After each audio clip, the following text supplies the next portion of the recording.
Major funding for KPBS Evening Edition has been made possible in part by Bill Howe Family of Companies, providing San Diego with plumbing, heating, and air restoration, flood and remodeling services for over 40 years. Call 1-800-BILL-HOWE or visit billhowe.com. And by the Conrad Trebas Foundation, Darlene Marcos Shiley, and by the following.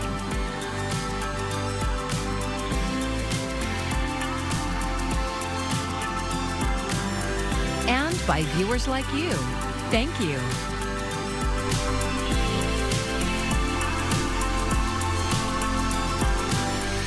State leaders are looking to San Diego as a model to help prevent gun violence. Thank you for joining us. I'm Maya Trabulsi. It comes as California expands a program that identifies and disarms dangerous gun owners. KPBS reporter Katie Anastas was there for the announcement today.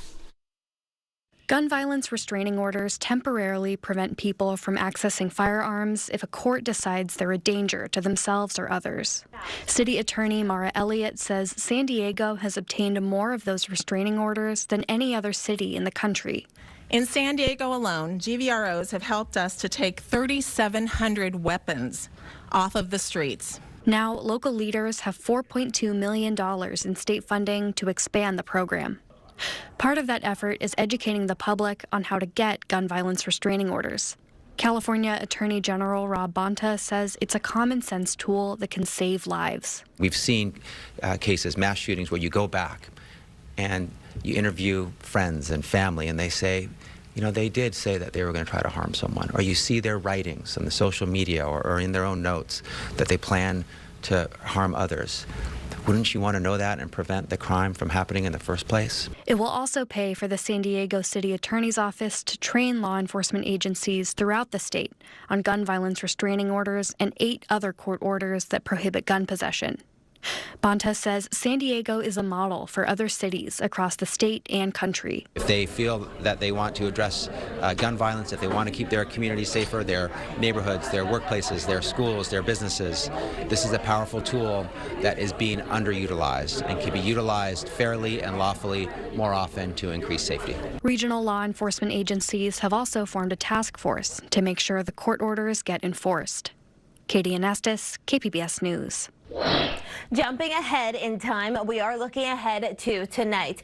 69, you'll note the wording hasn't changed too much. We're still talking about those low clouds hanging on towards our coastal areas. Now, that's going to be the story here over the next few days, of course. Late at night, early in the morning, you may run into some lowered visibility. We're also tracking a few storm chances. We'll tell you which areas are most likely to see a storm or two coming up. It's been 2 months since President Joe Biden signed an executive action limiting asylum along the southern border.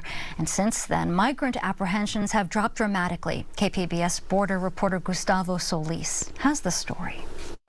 In April, Border Patrol agents right here in San Diego apprehended more than 10,000 migrants in a single week.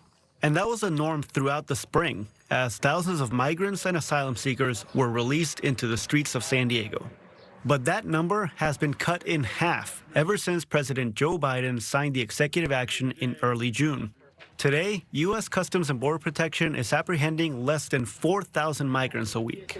San Diego Democratic Congressman Mark Levin took a victory lap on social media. You know, perhaps the best news is that for the last 3 weeks, we've seen virtually no street releases in the San Diego sector. Biden's order effectively prohibits asylum for anyone who crossed the border illegally. That, in effect, limits asylum only to people who have an appointment through the government's CBP One app. Advocates are reluctant to credit Biden for the entire decrease. They say it is just one of multiple contributing factors that lower numbers. I think Mexico is continuing to crack down on migration, not only at the airports, but also in Mexico's southern states, such as Chiapas and Tabasco and other areas as well. Pedro Rios is an activist with American Friends Service Committee. Traditionally, also what we've seen is that migrating to the U.S. during the summer months tends to take a lull. And so that could be an important factor as well. He also says that people should not assume that the drop in apprehension means there are fewer migrants struggling south of the border. That's because the executive actions do not address the root causes of migration, like violence, poverty, and climate change. All of these factors come together to form conditions where people no longer are able to live in ways that contribute to a substantial life in their country of origin, that then forces them to make that difficult decision to migrate north. Gustavo Solis, KPBS News.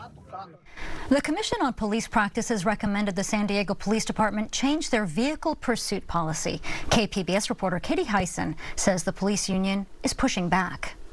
The commission began reviewing the San Diego Police Department's policy after a December car chase killed Mason and Malachi Orozco Romero, just 4 and 8 years old. Commissioner Armando Flores. The family was just taking a drive, and to have something like that happen, there's no need for recklessness to that degree on the streets. They found the majority of SDPD chases started over minor infractions, like speeding or running a red light. About 1 in 5 involved a crash, most of which left someone injured.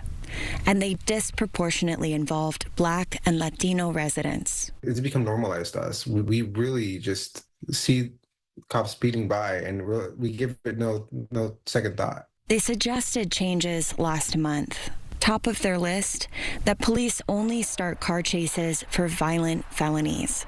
The commission found it's not unusual. Many cities already do this. The San Diego Police Officers Association did not respond to interview requests, but they did post on social media, calling the suggested change dangerous and horrific, saying it would prevent them from pursuing suspects for things like drunk driving or battery. Florida says the recommendations were preliminary for a reason. They want to talk with SDPOA and get feedback. Katie Hyson, KPBS News. Allowing workers to live closer to their jobs, that is one of the goals of the University Community Plan, a measure that Mayor Todd Gloria signed today in University City. Gloria says the plan will bring 29,000 new homes as well as 72,000 jobs to the area, which hasn't seen an update since 1987. It is the first part of a two-part plan that's designed to bring housing to Hillcrest, but there are opposing views on the plan.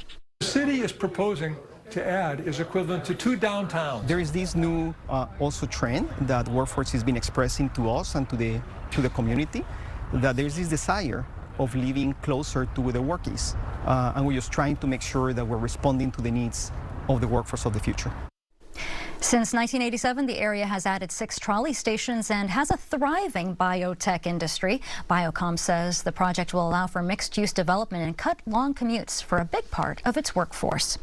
Vice President Kamala Harris has selected Minnesota Governor Tim Walz as her running mate. The selection caps the Midwestern Democrats' short but swift ascent from relative unknown to landing on the Democratic ticket. Our Washington correspondent Julia Benbrook has the latest. Madam Vice President Kamala Harris selecting Minnesota Governor Tim Walz as her running mate. Would you be my running mate and let's get this thing on the road? I would be honored, Madam Vice President. The joy that you're bringing back to the country, the enthusiasm that's out there, it'll be a privilege to take this with you across the country. The 60-year-old emerged as a favorite for some high-profile Democrats and labor unions. A source familiar with the process says that Harris was impressed in part with the governor's authenticity. I'm not interviewing for anything. I'm just am who I am and put it out there. Walz is a veteran and former congressman who represented a conservative-leaning rural district for 12 years. Prior to that, he was a high school football coach and teacher. I don't know if every high school geography teacher expects to be in this position at some point. But it is very strange to be running on my treadmill and have people talking about the things that are there. He's already proving to be an effective messenger. He was one of the first to refer to the top of the GOP ticket as weird, a talking point that has gained traction in recent weeks. Minnesota, these guys are just weird. That's who they are.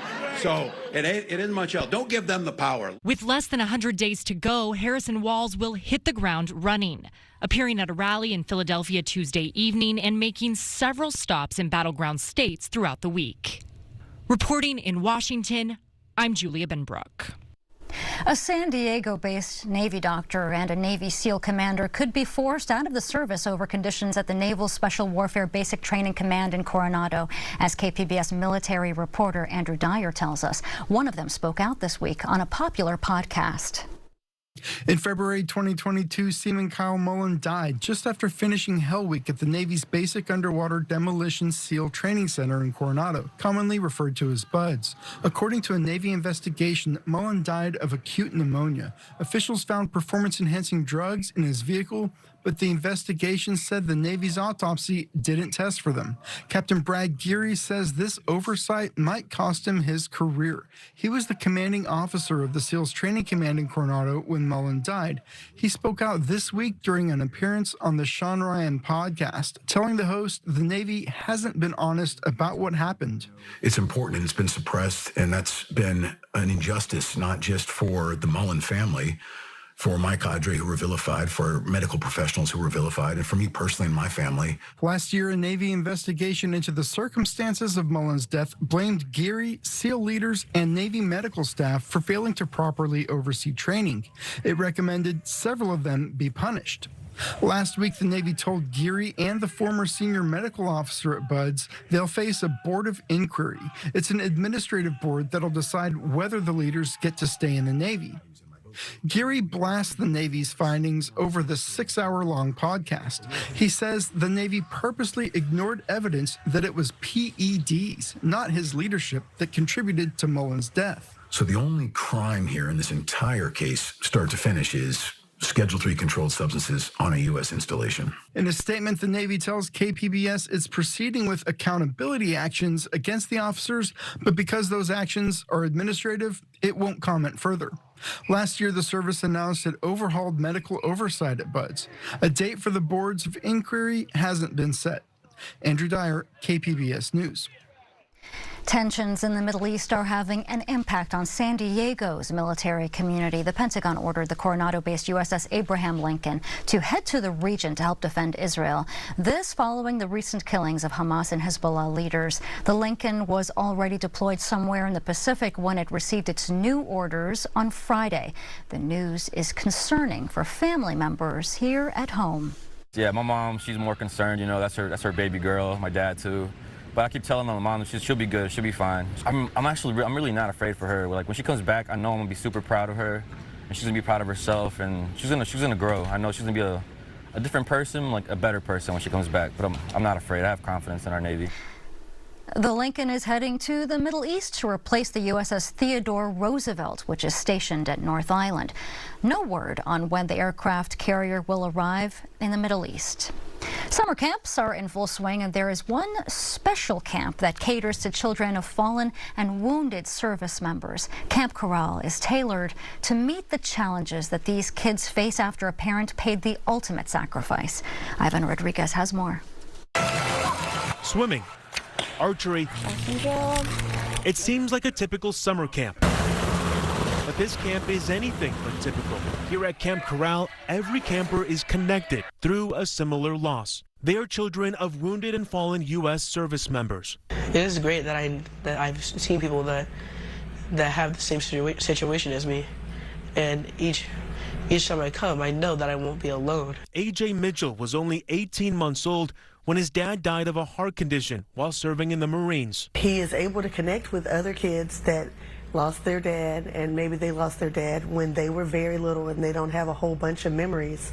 So it's something that they can kind of connect over and bond over. Camp Corral has locations in 17 states. Since 2011, it has hosted thousands of campers between the ages of 8 and 15 who are dealing with the traumatic loss of a parent. I think the most important thing that we've learned is they learn that they're not alone. And counselors are on site to help navigate challenges these kids face with losing a parent at such an early age. I want AJ to be a certain kind of guy, just like my husband was, and to be upstanding and brave, just like my Marine was. So it's really helpful to kind of have those other mentors and the counselors here and people like that kind of pour into him, into his life. So it makes a big difference. Thanks to Camp Corral, the difference is felt every day. This camp's high quality, it's fun, it's all just a great great place. I'm Ivan Rodriguez reporting. Researchers at UC San Diego have a new tool to speed up cancer diagnoses. KPBS SciTech reporter Thomas Fudge tells us about an AI platform called Deep HRD. To identify cancer, doctors do a biopsy, and the tumor's tissue can be examined under a microscope, genetically tested, or analyzed with artificial intelligence. And that third option is showing a lot of advantages. At UCSD, a new AI platform has been able to spot molecular patterns in tissue sample images. It has shown that some breast cancers were caused by a deficiency called HRD. This graphic shows the way the AI processes the picture to search for points of interest in it. Knowing a cancer is caused by HRD or by something else means knowing what treatment to use and knowing it very quickly. Eric Bergstrom, a postdoctoral researcher at the Moores Cancer Center, says a genetic test on a tumor can take weeks, while AI can perform its visual analysis in minutes.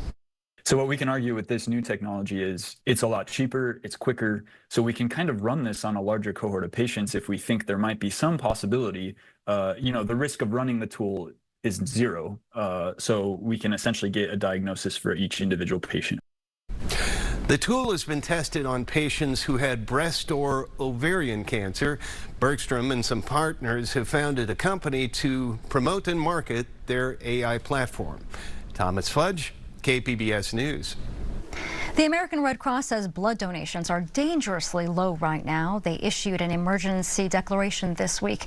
Mandy Gaither explains how the weather is wreaking havoc on the nation's blood supply and how you can help. From record heat to hurricanes, the American Red Cross says the weather is playing a key role in blood drive cancellations across the country.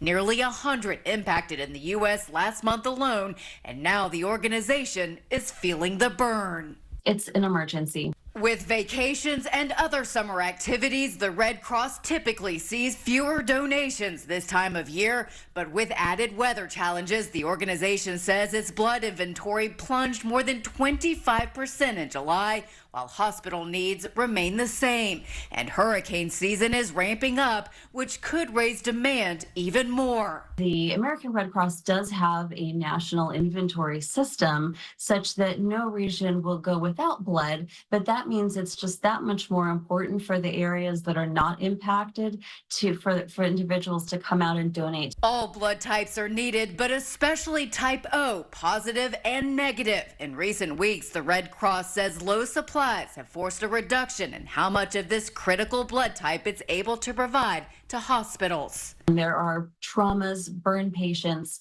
patients with cancer, women in labor and delivery, heart surgeries. Those are going on all the time, around the clock.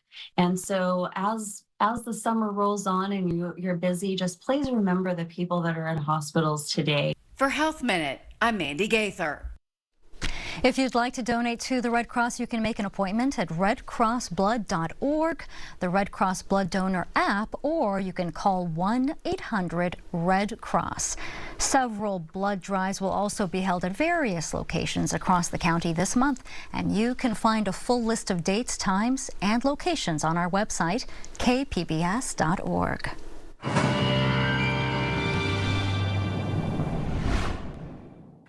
Well, I want to give you a wide view of what the big stories are going to be as we head throughout the rest of the week. So starting off with your weather headlines, number one, temperatures do drop a few degrees as we do head into the middle half of the week. Slight storm chances still erupting there, mostly across the more mountainous terrain off towards the deserts here through the weekend. Now, we do catch a little bit of a lull with those storm chances dropping just slightly there Thursday into Friday, but they do start to pick up again as we do head into the weekend. But still, over these next few days, it's still not a non-zero chance. Now, patchy coastal low clouds are going to be the name of the game here, especially there along the coast. Of course, the temperature staying relatively steady there, but the further inland you go, you're going to be running still into that heat, and those heat alerts do stay into effect here through Tuesday night. That does include the deserts here, where we do have an excessive heat warning in effect through Tuesday night. Now, for tonight, we are dropping down to a low of 77 there in Borrego Springs, 65 Mount Laguna, San Diego. Still flirting with the 70s, and while we head throughout the afternoon tomorrow, we're not going to be rising too much from that point. We're at 76 here in San Diego. Again, we're tracking a few thunderstorms here. Borrego Springs, you see that thunderstorm icon. Similar story in Mount Laguna, where we could see a few showers. Oceanside, you're at 80, Ramona at 92. Like I said, we are going to see those storm chances here, mostly across more mountainous areas into the deserts. You'll note it's not going to be a complete washout by any means. It's not going to take over the entire board, but you do see a few pop-up thunderstorms here and there across parts of SoCal. Those chances do start to increase, or at least a lot of that activity is confined further east as we do head into Thursday and Friday. Again, those chances still non-zero, though they do start to ramp up again as we do head into the weekend. Let's take you day by day here. First, along the coast, we are still talking about those low clouds. Highs remaining steady there in the upper 70s, low 80s. We are going to feel more of that humidity here as we head into the weekend. As for areas further inland, staying in the upper 80s, low 90s there through the start of the weekend. Now, we do have a few low clouds. Again, not going to rule out a stray shower or thunderstorm, mostly there through the mountains. You will see that story stays the same here as we head into Thursday. Friday, 72, though as we look into Saturday and Sunday, highs going to be staying in the mid-70s. Overall, pretty pleasant there. Though for the deserts, again, we're not going to rule out a few storms there as we head into Wednesday, though highs are going to be remaining right around 108, 109, even through the weekend. For KPBS News, I'm meteorologist Bree Guy. I'm Jeff Bennett. Tonight on the NewsHour, why Minnesota Governor Tim Walz was chosen as Kamala Harris's running mate. That's at 7 after Evening Edition on KPBS.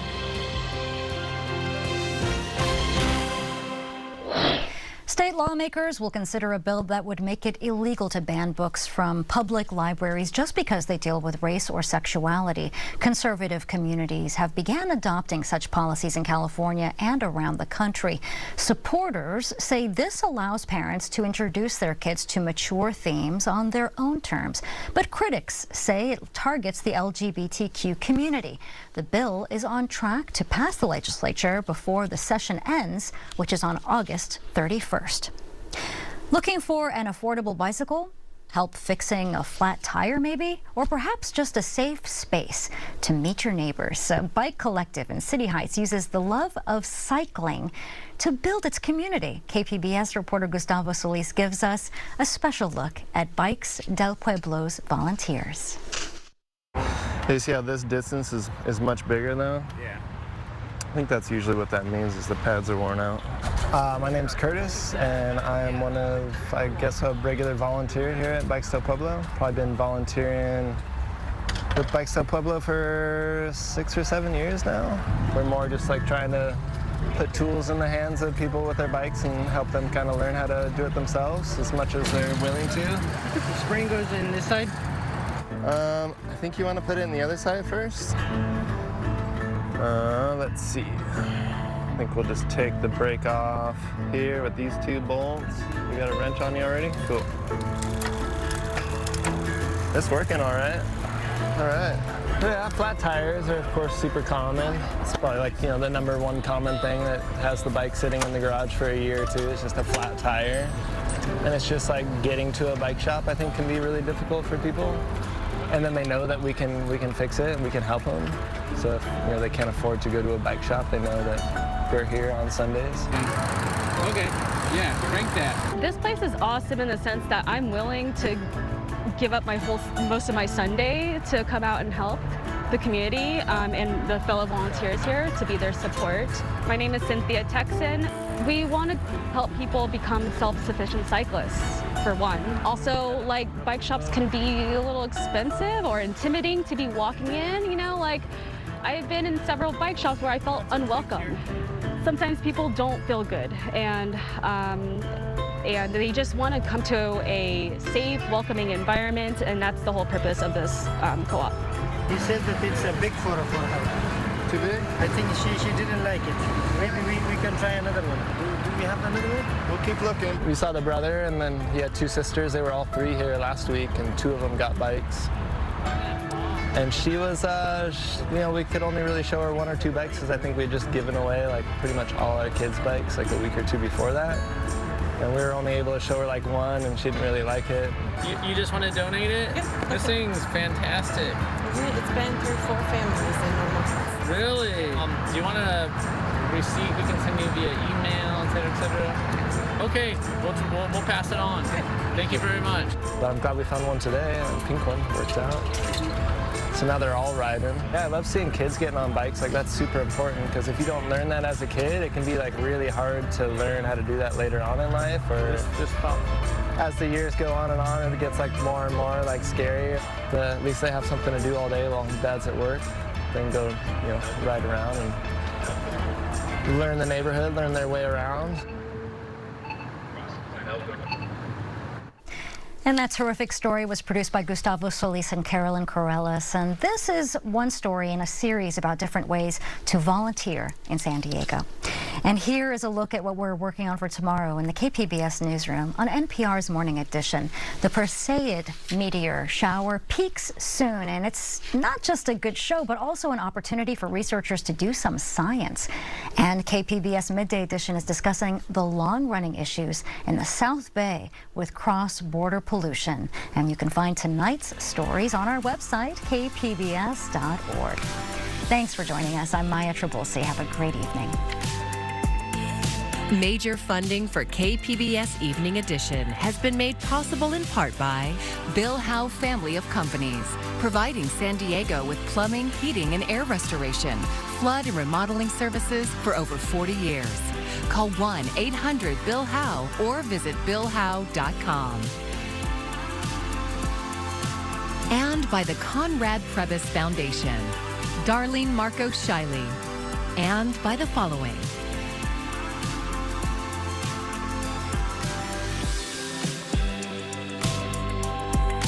And by viewers like you. Thank you.